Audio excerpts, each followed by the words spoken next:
I'm Gabriela Fresquez, and this is Radar 2021. If you're watching this, congratulations. You made it through 2020 and into what's starting to feel like the sequel.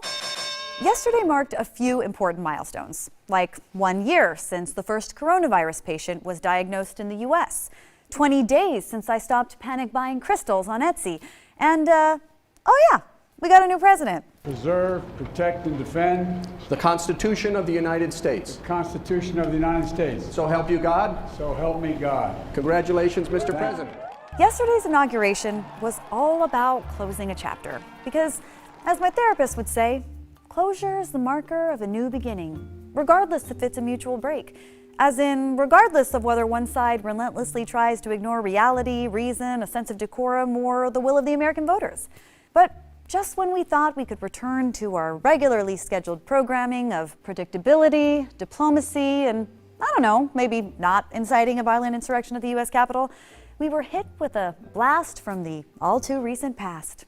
The resolution is adopted. Without objection, the motion to reconsider is laid upon the table. The Senate impeachment trial of Donald J. Trump 2.0 will soon kick off. And in addition to stealing some of Amtrak Joe's spotlight, it could also delay the new administration's agenda. So why would Dems take the risk? Well, if Trump is actually convicted this time around, he could be barred from holding any federal office in the future. And given his legacy, they've decided it's a risk worth taking. A one-term president left scorned. And in the immediate aftermath, a nation left so divided that Donald Trump's legacy may look completely different depending on where you stand politically. Like presidents before him, what he did while in power will be as memorable as what he said.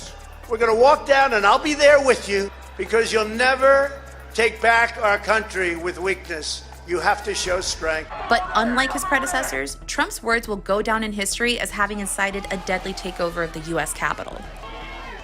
The U.S. Capitol police officer who died after Wednesday's siege was from New Jersey. He'll also be known as the first U.S. president to be impeached, not once, but twice.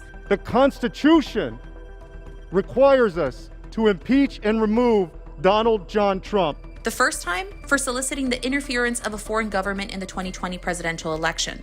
And the second, Let's walk down Pennsylvania Avenue for compelling his supporters to help him overturn the results of that election. Here are some stats. 232. That's the number of electoral votes Trump was able to secure. It's also the number of House representatives who voted to impeach him, the biggest margin of any U.S. presidential impeachment, of which there have only been 4, and of which Donald Trump has been the subject of 2. But in the year between both impeachments, tonight the nation is suffering through a crisis of epic proportion. A once-in-a-century pandemic made landfall, and Trump tackled it with denial. It's going to disappear one day. Then when the effects of COVID-19 became impossible to ignore, he switched gears. It's also more deadly than your strenuous flus. But many in his base did not follow suit. And in May 2020, as the pandemic spiraled, armed protesters in Michigan swarmed that state's capital, demanding that lockdown orders be lifted. Trump's response? He called them, quote, very good people. And we'd heard that before. Very fine people on both sides. His reaction wasn't the same, though. When protesters took to the streets after videos surfaced of yet another black man being brutally killed at the hands of police later that month, he called them thugs and domestic terrorists. I am your president of law and order, an ally of all peaceful protesters. But there was nothing peaceful about the insurrection of the U.S. Capitol that took place on the same day that Congress certified the 2020 presidential election results. Despite that, Go home. We love you. You're very special. and in the days that followed, there was silence until We're joined together to celebrate a great achievement, the extraordinarily successful building of the wall. his first public appearance since the siege. Where else but the U.S.-Mexico border? To celebrate the completion of more than 450 miles of border wall, reminding the nation of the top order in his agenda, to keep immigrants out. He leaves behind a nationalist legacy, as well as a fractured Republican Party. To all the Republicans who have not been willing to actually fight, this isn't their Republican Party anymore. This is Donald Trump's Republican Party. A GOP split between those who cautioned against an assault on our democracy. The mob was fed lies. They were provoked by the president and other powerful people. And those who supported Trump's attempts to overturn the election results at whatever cost. Trump's fanatical efforts to invalidate the 2020 presidential election and prevent Joe Biden's swearing in failed miserably.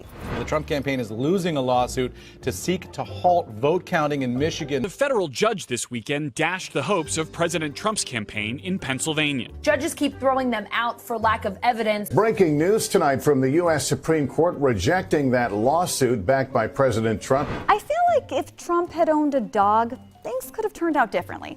Think about it. Dogs provide unconditional admiration, uncompromising loyalty, and are, for the most part, submissive to the whims of their masters. Trump could have gotten all of that and more from a Bichon Frise.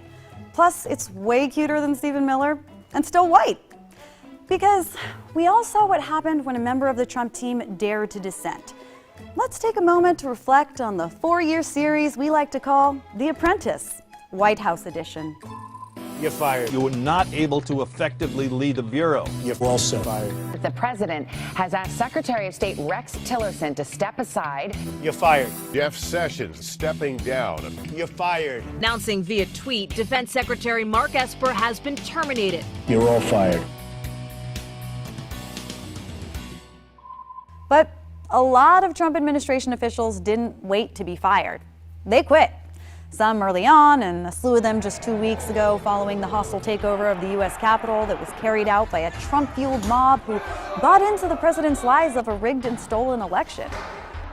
And for some of his most fierce loyalists, i.e. those willing to lie to federal authorities to protect him, Trump tapped into an Oprah-like giveaway spirit by handing out pardons and commutations before begrudgingly signing off. A lot of people have asked me, Gabby, with Trump out of office, what will the media talk about?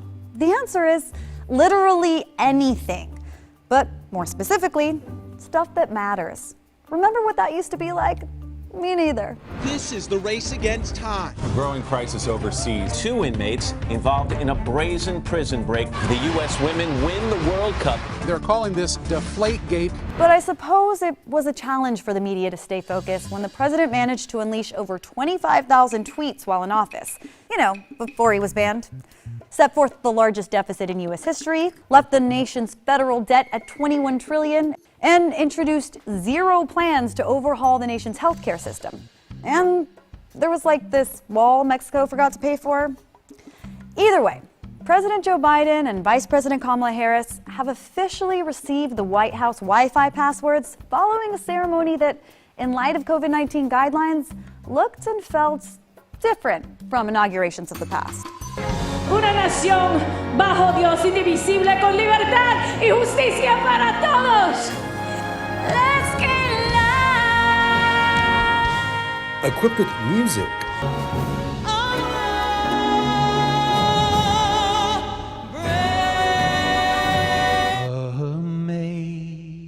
Amazing grace. A parade. Face masks. And virtually every time-honored tradition, the Biden-Harris inaugural celebration was delivered just like that, virtually. A break from the mass rallies Americans have grown accustomed to from the former commander-in-chief. The incoming administration, instead, urged Americans not to travel to D.C., all to prevent further spread of COVID-19. Still, the event was nothing short of historic. At 78, Biden became the oldest president in U.S. history and only the second Catholic elected to that position. And I ask every American to join me in this cause, uniting to fight the foes we face: anger, resentment and hatred, extremism, lawlessness, violence, disease, joblessness, and hopelessness. I, Kamala Davy Harris, solemnly swear. While Harris became the first female vice president and the first Black and South Asian official to hold the title, That I will well and she was sworn in by the first Latina Supreme Court Justice, Sonia Sotomayor. And though it all happened without the attendance of a massive crowd, there was a field of 200,000 flags that could be seen from space. The exiting president was a no-show, opting to break the tradition of participating in the democratic process that is the transition of power. But 45 did leave something behind to remember him by. Over 20,000 troops reinforcing the Capitol, unlike any inauguration before, 2 weeks after an insurrection by his supporters threatened the Capitol building. The theme was unity. Being American is more than a pride we inherit. It's the past we step into and how we repair it. Aside from our first ever virtual presidential inauguration, something else that might look different is Biden's White House staff. Amid calls from national civil rights organizations to build an administration that looks like America, so far, Biden is doing just that. He's nominated retired Army General Lloyd Austin for Defense Secretary, as well as Michael Reagan to lead the EPA, potentially making them the first black men in those roles. He also nominated Avril Haines, the first woman to lead the U.S. intelligence community, tapped Pete Buttigieg for Secretary of Transportation, possibly making him the first openly gay member of a presidential cabinet, and the nominations of Alejandro Mayorkas to head the Department of Homeland Security and Javier Becerra for U.S. Health Secretary would make both of them the first Latinos in those roles. And to serve as Assistant Secretary of Health, Biden has chosen Dr. Rachel Levine, making her the first openly transgender federal official to be confirmed by the U.S. Senate. I think there are really important things in terms of assembling a group of people, and the two most important for me are inclusion and representation. So now you have people in the Latinx community, you have LGBTQ members, you have women, you have people of color included in the cabinet. This is going to be the most diverse cabinet that America has ever seen. Specifically where I feel like a lot of Latinos don't feel safe in this country in terms of like immigration. It's nice to know that somehow the Secretary of Homeland Security is a Latino and could hopefully like be there for them, you know what I mean? I'm excited for new Latinos to be part of the cabinet, for black men to be part of the cabinet, and for an openly gay man to be part of the cabinet. Now, if there's something that the White House has not seen is a gay person. The LGBTQ community has never seen that. I'm so happy that he's working together with the Biden administration. It's about time. Biden has also nominated several female senior staff members and an all-female senior communications team, including Julissa Reynoso Pantaleon as Chief of Staff to First Lady Dr. Jill Biden. And for Director of White House Intergovernmental Affairs, he selected Julie Chavez Rodriguez, the granddaughter of civil rights leader Cesar Chavez. Para implementar una agenda para nuestra comunidad, como asuntos como inmigración y reforma migratoria, de mejorar el cuidado de salud y también educación para nuestra comunidad. And while an administration that reflects the ethnic diversity of the country is important, diverse life experiences, socioeconomic backgrounds, and just generally being a good person who prioritizes human beings over profit is also appreciated. Progressives, for example, have already raised a flag about a conflict of interest concerning Biden's defense secretary nominee, Lloyd Austin, for his corporate ties to a leading weapons manufacturer. Is it really that hard to include a caveat in the defense secretary nomination process that disqualifies candidates who may directly profit from war?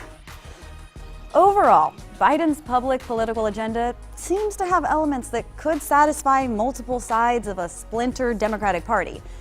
And with Democrats already having a majority in the House and now taking a narrow majority in the Senate following 2 Georgia runoff elections, Biden's legislative wish list seems more feasible than ever.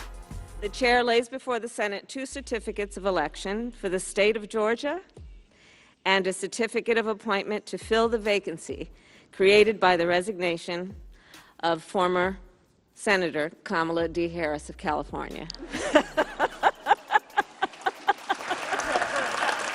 The Senate is now split 50-50, with VP Harris playing the role of tiebreaker, which means Dems decide which items get top priority. It also means Republican Senator Mitch McConnell is replaced by Democratic Senator Chuck Schumer, a Senate Majority Leader, giving him the power to decide which bills make it onto the floor. Let's all take a minute to let that sink in. In his first 100 days in office, Biden has pledged to prioritize the pandemic, the climate crisis, racial equity, and immigration reform.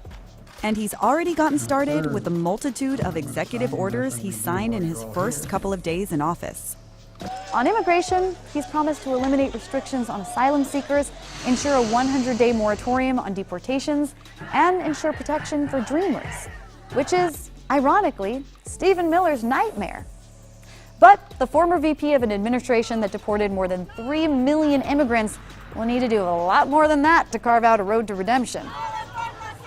I think what President-elect Biden, has to remember is that he has an ally on the immigrant community. For me, the priority is clear. Number one, Joe Biden has to essentially follow through with the big ticket items in terms of figuring out a pathway forward on DACA and TPS, programs that actively right now, protect, almost 2 million people and essentially figure out a way to expand that with the added, asterisk that not only expand that, but he also mentioned designated new countries like Venezuela, as beneficiaries. I think ultimately this is not just an opportunity to undo the damage that Donald Trump caused, but rather to transform, humanize, and modernize the way that we talk about immigration. Another reversal President Biden plans on is strengthening the Affordable Care Act through more federal investment. And in addition to pursuing a $1.9 trillion COVID relief plan, he also wants to invest trillions into a unified coronavirus strategy, as well as back legislation that would create a COVID-19 racial and ethnic disparities task force, a proposal made by VP Kamala Harris while she served in the Senate. And in response to the national outcry over police killings of Black Americans, Biden and Harris are both calling for reform and seem committed to shedding their controversial pasts. His for co-authoring a 90s crime bill that led to mass incarceration of Black and brown Americans, and hers a reputation as California's top cop, who critics say failed to intervene in cases involving police killings. President Clinton and Senator Biden at the time were right that the bill was significant. The most significant federal effort to deal with violent crime in America.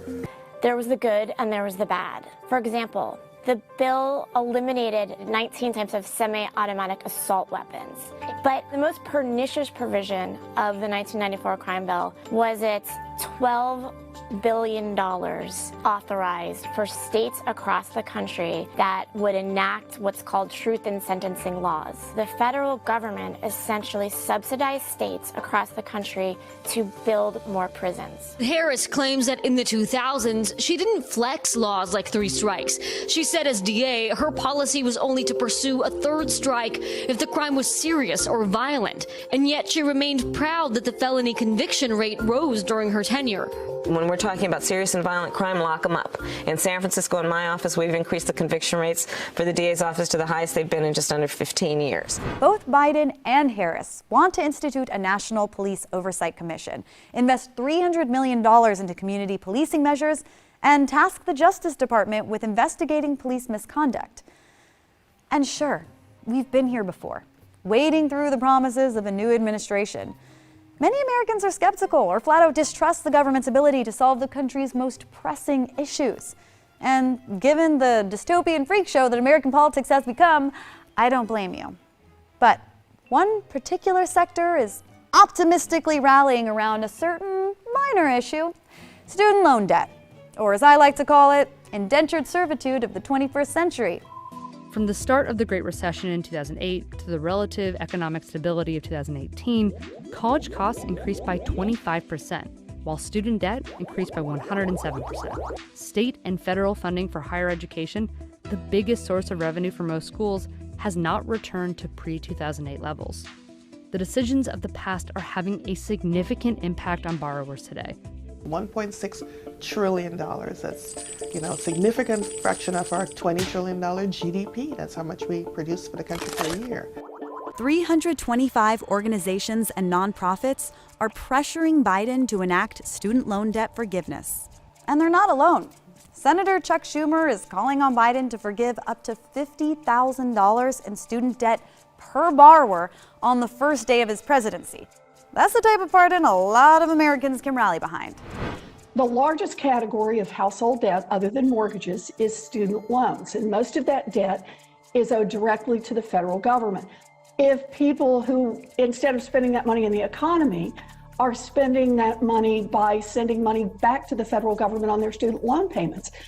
That is a problem for the economy, is it not? Research has repeatedly shown that student loans make it harder for Americans to buy houses, start businesses and families, save, invest, or feel like they'll ever rid themselves of the crippling sensation of falling deep into an ever-increasing pit of darkness and desperation that plagues them daily, also known as debilitating debt. Let's get into this debilitating and actually pretty embarrassing student loan debt, but I want to share it with you just because, you know, we are all there.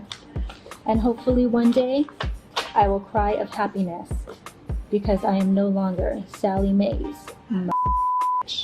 Alright, so I have student loans with two different companies. For AES Success, my student loans total $34,134.20. For NowNet, this is the kicker, $152,677.65. I don't even want to look at it anymore because I want to kill myself. I feel like I want to cry and that I'm something I'm never, ever, ever going to be able to pay off.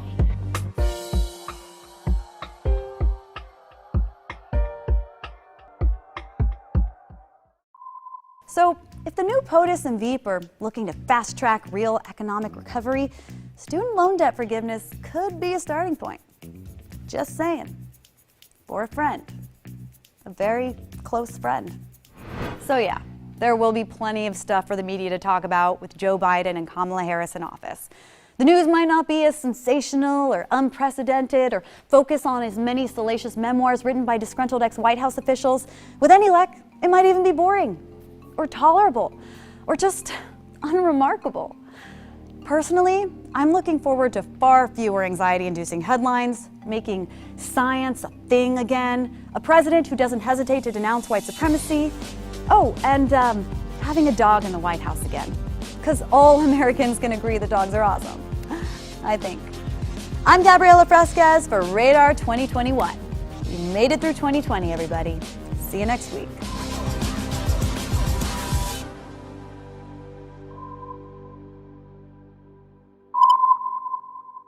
Thanks for watching Radar 2021. Please like, subscribe, and comment down below and let us know what issues are important to you.